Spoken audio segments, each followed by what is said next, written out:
So Crimson Desert finally came out and the reviews started pouring in, and they were lower than what most people were expecting. Now, when this game was being shown in trailers and previews, people were wondering, is this game, as good as it looks, as good as it seems like it's going to be? Is it going to be a game of the year contender? And the reviews came in and they're hovering around like 8 out of 10, maybe 7 out of 10. Like that's what the average is. If you look at Metacritic, it's the high 70s. So with that, it's like in today's gaming climate where games are $70, if you see a score like that, that's 7 out of 10, just under 8 out of 10. Are you going to put down $70 to buy that game? See, that's the question. And most people are not going to. I can just speak from my own experience. If I'm going to pay $70 for a game, it better be game of the year contender, a universally acclaimed masterpiece, because I don't feel like spending $70 unless it's that good, because I have plenty of other video games to play. Why should I buy your game that you just released that is getting okay reviews, maybe good reviews, but not great? It's not, game of the generation reviews. So I'm not willing to spend that much money. And that's where, the whole price of games and how good they are start to tie together, because if Crimson Desert was released for $30, I'd probably buy it. But it's not going to be released for $30. But you know what? There's a game in a couple weeks coming out called Mouse PI for Hire. It's like a cartoonish first-person shooter game. They've announced it's going to be $30, and I probably am going to buy that game because it looks cool, and I'm willing to pay $30 for it. If it was released for $70, even though it looks like a game I'd be interested in, probably wouldn't buy it. Probably put it on my wish list, wait for a sale. So Crimson Desert is this open world type of game. People make comparisons to Breath of the Wild and other just like gigantic, enormous games that people put hundreds of hours into.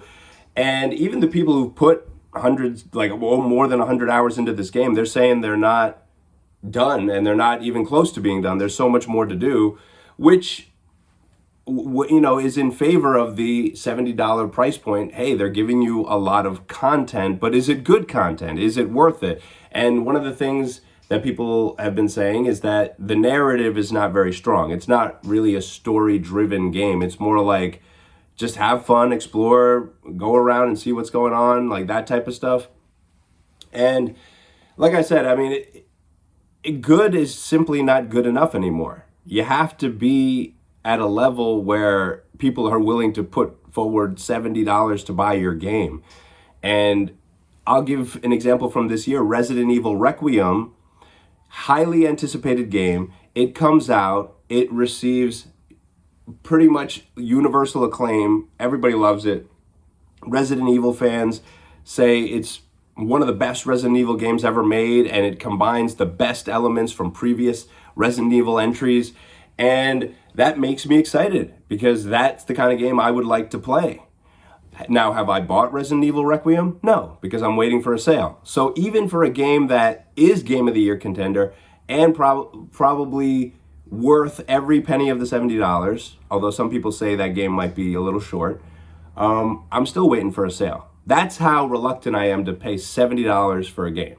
It's like, even if it's that good, I'm still going to wait. And that's the problem that Crimson Desert finds itself in.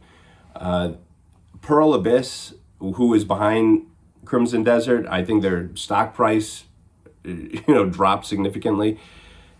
Mainly because it's like whoever were the investors, they thought this game was going to be like, getting Breath of the Wild level scores, and it didn't.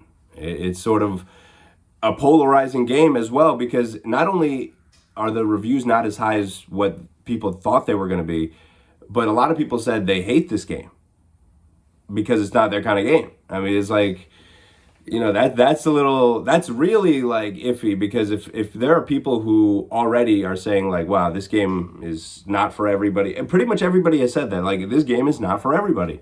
It's For you have to like a certain style of game to enjoy this game. And when somebody like me hears that, I'm like, okay, well, then, no, I'm not paying $70 for a game that is that polarizing, where some people absolutely like, and it's not some, it's like, a lot of people really don't want anything to do with this game. It's like they played it and they're like, well, that was a waste.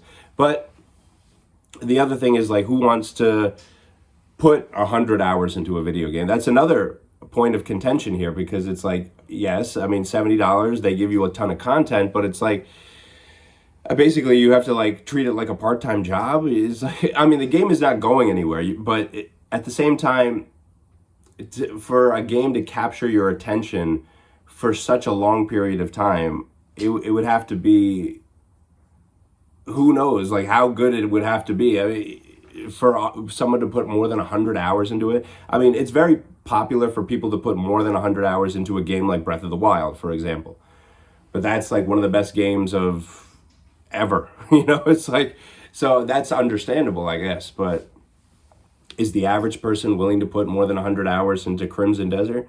As it stands right now, probably not. And that's really the thing about what's going on these days, because even when they're releasing good games, if it's that much money, geez, why? Well, why should I pay 70 for that? I can go on the Xbox online store and I can get Time Splitters 2 for $10, which I did, by the way, and I have Time Splitters 2 on my Xbox. That's a good game. Some people think it's a great game, one of the best games you could play. So why am I going to pay $70 for Crimson Desert? You know what I mean? I have so many other games I can play.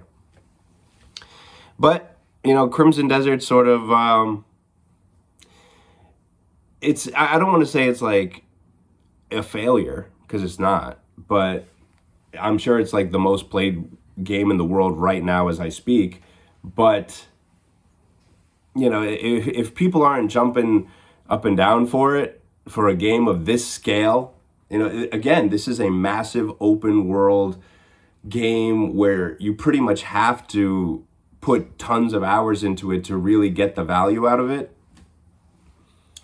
And I mean, that doesn't bode well for the sales of Crimson Desert as the year goes on. And I wonder if it'll be nominated for any like awards or anything at the end of the year. Not that awards matter, but just to get, it's like taking the temperature of a game. Like, how well was this received by the gaming community and even gaming journalists? It's just, I wonder, and you got to imagine how much effort and money was put into this game over however many years, 5 years maybe.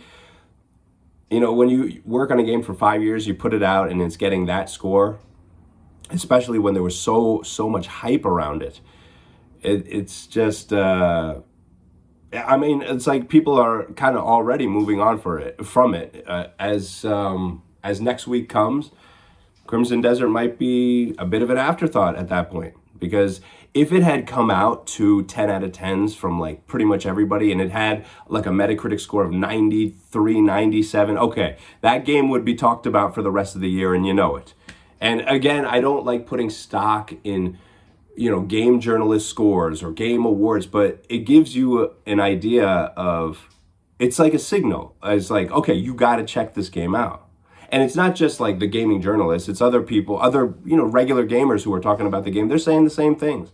I mean, they're saying the same things about it being polarizing and not for everybody. And you really have to devote an enormous number of hours to get the value out of it. And it's like, am I going to pay 70 for that? No. I will probably never play Crimson Desert unless it's like 90% off discount, which happens sometimes on like the Xbox online store. Maybe at some point this year or next year, Black Friday sale, Christmas sale, it'll be heavily discounted, and maybe I will check it out. And that's usually when I buy games. It's like when they're super discounted. But as long as it stays at $70, it's gonna have to pass.